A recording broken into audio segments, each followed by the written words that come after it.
First thing we're going to do with this question is stroke out use a and write without a. Without a graphing calculator, we're going to graph log base 8 of x. We're going to identify intercepts, equation of the asymptotes, and write the domain and range.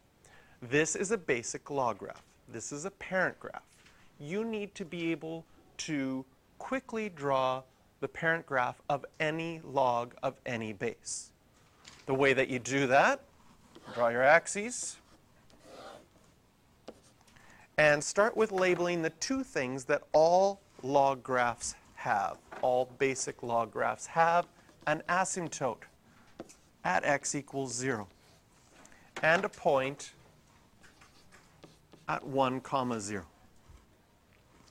Those are the two things in common of any log graph. If you have y equals log base 8, log base 5, natural log, any log graph of any base will have that asymptote and the point 1, 0.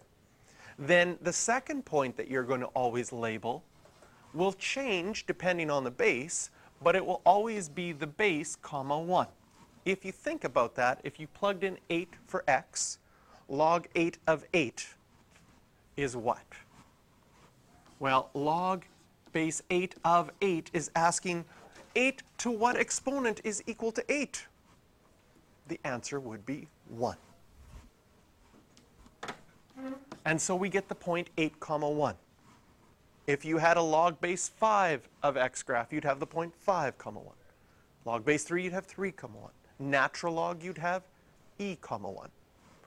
And once you have those 2 points, draw the shape of your log graph approaching your asymptote. So we've got the only thing it has is an x-intercept at 1, 0. It has an asymptote at x equals 0. The domain, x is bigger than 0. The range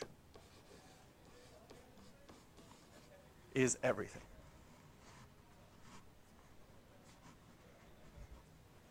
So the questions for practice on this one are 7a. And although it says using a calculator, you're going to do 7a without a calculator.